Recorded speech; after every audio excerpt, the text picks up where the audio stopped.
Hey, what is up, guys? JD Venom here, part of Venom Nation Wrestling, and this is the wrestling news and rumors for today, September the 16th, 2016.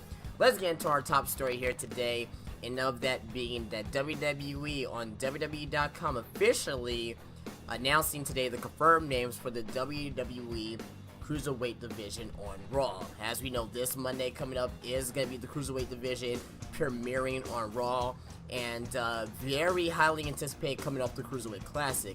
Now, the names that are involved already confirmed here, according to the WWE website, is of course the WWE Raw Cruiserweight Champion TJ Perkins, Brian Kendrick, Rich Swann, Ram Metalik, Cedric Alexander, Lince Dorado, and Noam Dar. Now, other names from the tournament are likely to join the ranks over time. Some names in here that I will say that is nobly missing that was actually in these promos was one, Akira Tozawa. Akira Tozawa is a guy that was actually being promoted in these videos, but he's not going to be here on Raw initially. Another person of Jack Gallagher. Jack Gallagher, he's not gonna be on Raw from the start. Now, I think with Jack Gallagher, guys, and I know a lot of people are very big fans of Jack Gallagher coming out of the Cruiserweight Classic, and WWE is very high on him. So he will be on Raw eventually, but I think he's gonna be at NXT for a little bit. I think Jack Gallagher is a big enough star to be on NXT television and actually become a star down there before he comes up, which I think is even better. Because if he comes up to Raw right now, I think he's going to get lost in the shuffle immediately because you got TJ Perkins, you got Metalik, you got Cedric Alexander, you got Rich Swann. I honestly think that he will be lost in the shuffle. So if Jack Gallagher, and this is just my own speculation, there's nothing confirmed on this, guys. If Jack Gallagher is on NXT, that is even better for him because he can really get a huge following down in NXT.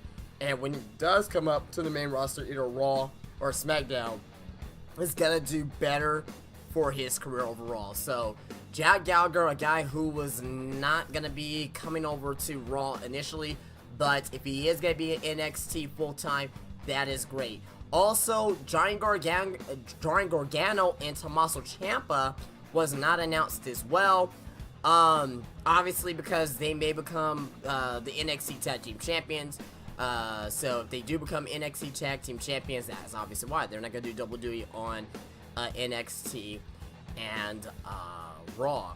Some names I wish that were to be confirmed, and guys that I really wish that could have been part of this Raw roster.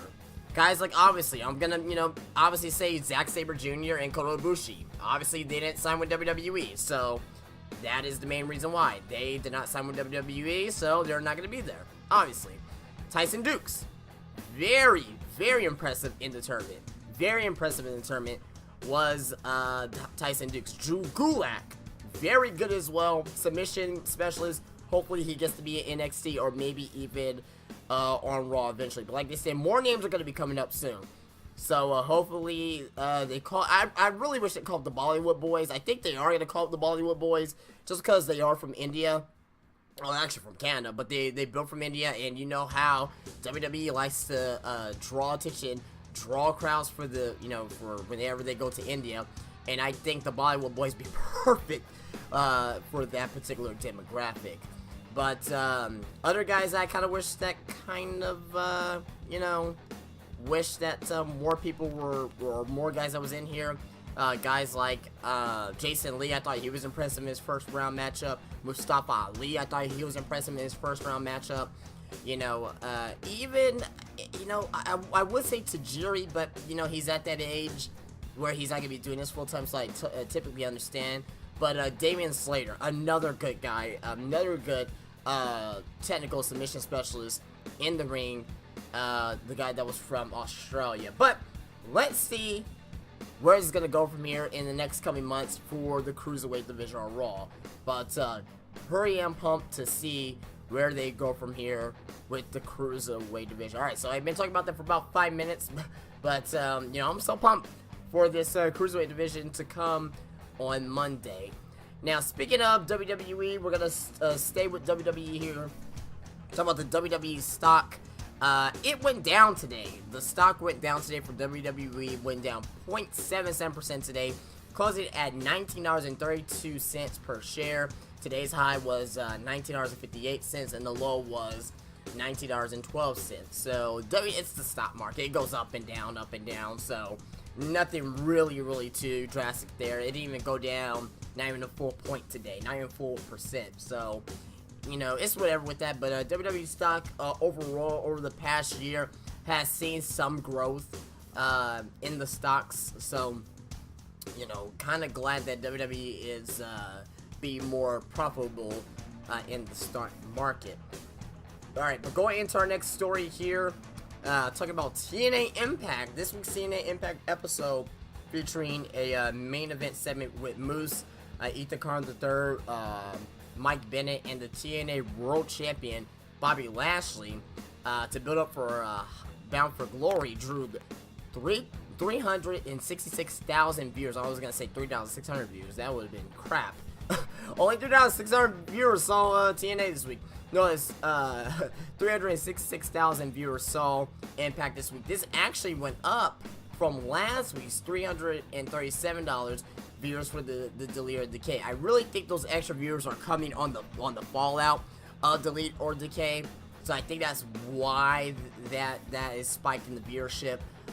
Really, that 366,000 viewers is from Delete or Decay, in my personal opinion. But this week's show ranked 124th on the cable top 2500, and this was actually down from last week's 119. So even though they got more viewers this week on TV, but they're down 5 spots. So I guess there was a lot more people watching TV this week. That's what it just tells you right there. A lot more people are watching TV this week. You know, obviously for the NFL game last night between the Jets and Bills, and you know, and people watching other things on TV.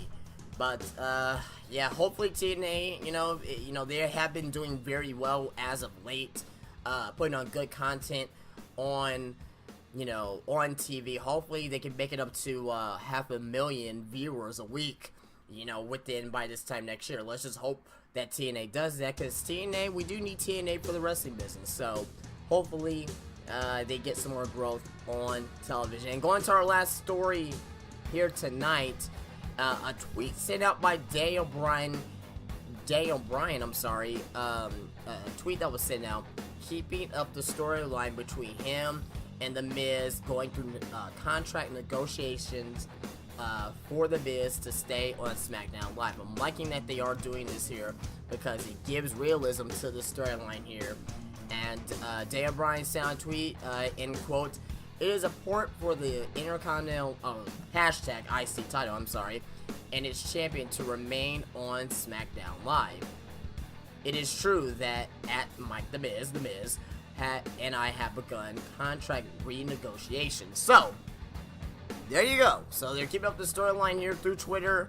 You know, they did this on a Friday when, you know, SmackDown's on a Tuesday. So, you know, between that time frame, Tuesday, Wednesday, Thursday, and Friday, kayfabe-wise, they were talking, and now they're officially in renegotiations. Let's see how this builds up here for Tuesday night on SmackDown. So this should be very, very interesting on where they go from here with this.